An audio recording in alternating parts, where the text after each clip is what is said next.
আসসালামু আলাইকুম। Medicine related নতুন একটি ভিডিওতে আপনাদের সকলকে স্বাগতম। আজকে আমার রিভিউয়ের বিষয়বস্তু হচ্ছে পারফরম্যাক্স ট্যাবলেট। পারফরম্যাক্স ট্যাবলেট কেন খাওয়া হয়, খাওয়ার নিয়ম, পার্শ্ব প্রতিক্রিয়ার দাম, এসব বিষয় নিয়ে সংক্ষিপ্ত ও সহজভাবে তথ্য দেওয়ার চেষ্টা করব। বন্ধুরা, প্রত্যেকটি ঔষধ সেবনের পূর্বে অবশ্যই একজন বিশেষজ্ঞ চিকিৎসকের পরামর্শ নেবেন। চিকিৎসক বিভিন্ন পরীক্ষা নিরীক্ষা করে আপনার জন্য কোন ওষুধটা কতটুকু প্রয়োজন সেটা নির্ধারণ করে থাকেন। সুতরাং চিকিৎসকের পরামর্শ ছাড়া কোনো অবস্থাতেই কোনো ধরনের ঔষধ সেবন করা যাবে না। চলুন এবার মূল বিষয়ে যাওয়া যাক। পারফরম্যাক্স ট্যাবলেট এর জেনারিক নাম বা গ্রুপের নাম হচ্ছে সিলডেনাফিল সাইট্রেট। 50 mg এবং 100 mg আকারে বাজারে পাওয়া যায়। পারফরম্যাক্স ট্যাবলেট রেনেটা লিমিটেড তৈরি করে থাকে, যার প্রতি পিচের খুচরা মূল্য 50 mgর দাম 30 টাকা এবং 100 mgর দাম 50 টাকা। এখন আমরা জানব পারফরম্যাক্স ট্যাবলেট কোন ধরনের রোগের চিকিৎসায় ব্যবহার হয় সে বিষয় সম্পর্কে। পারফরম্যাক্স ট্যাবলেট ইরেকটাইল ডিসফাংশনের চিকিৎসায় ব্যবহার করা হয়ে থাকে, অর্থাৎ আমরা সহজ ভাষায় বলতে পারি দ্রুত বীর্যপাত সমস্যায় এই ওষুধটি ব্যবহার করা হয়ে থাকে। যাদের লিঙ্গ দাঁড়ায় না তাদের জন্য এই ওষুধটি ব্যবহার করা হয়ে থাকে।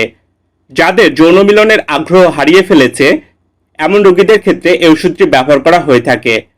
যাদের প্রচণ্ড উত্তেজনার পর দ্রুত বীর্যপাত হয় তাদের জন্য এই ওষুধটি ব্যবহার করা হয়ে থাকে।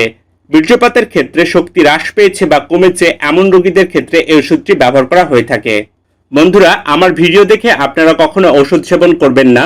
শুধুমাত্র চিকিৎসকের পরামর্শ অনুযায়ী ওষুধ সেবন করবেন, কারণ প্রত্যেকটি ওষুধের কোনো না কোনো পার্শ্ব প্রতিক্রিয়া থেকে থাকে। পারফরম্যাক্স ট্যাবলেটের পার্শ্ব প্রতিক্রিয়াগুলো হলো মাথা ব্যথা, মুখ লাল হয়ে যাওয়া, বদহজম, মূত্রনালীর সংক্রমণ, অস্বাভাবিক দৃষ্টি, ডায়রিয়া, ফুসকুড়ি ও ঝিমুনি। মাত্রা বা খাওয়ার নিয়ম: যৌন মিলনের 1 ঘন্টা পূর্বে প্রাথমিক মাত্রা 50 mg, সর্বোচ্চ মাত্রা 100 mg এবং সর্বনিম্ন মাত্রা 25 mg। যৌন মিলনের আধা ঘন্টা পূর্বে ওই ওষুধ খাওয়া যায়, এমনকি যৌন মিলনের 4 ঘন্টা পূর্বে ওই ওষুধ খাওয়া যেতে পারে। খাওয়ার পূর্বে অবশ্যই একজন বিশেষজ্ঞ চিকিৎসকের পরামর্শ নেবেন।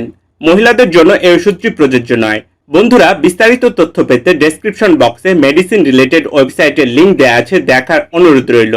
দেশি বিদেশি যে কোনো ঔষধ সম্পর্কে জানতে ওষুধের নাম বা জেনারিক নাম আমাকে কমেন্ট করতে পারেন। পরবর্তী কোনো ভিডিওতে সেই ওষুধ নিয়ে রিভিউ করব ইনশাআল্লাহ। আজকের ভিডিও এ পর্যন্তই ছিল। ভিডিওটি ভালো লাগলে চ্যানেলটি সাবস্ক্রাইব করবেন, পাশাপাশি লাইক শেয়ার দিতে ভুলবেন না। সবার সুস্থতা কামনা করে এখানেই শেষ করছি। আসসালামু আলাইকুম।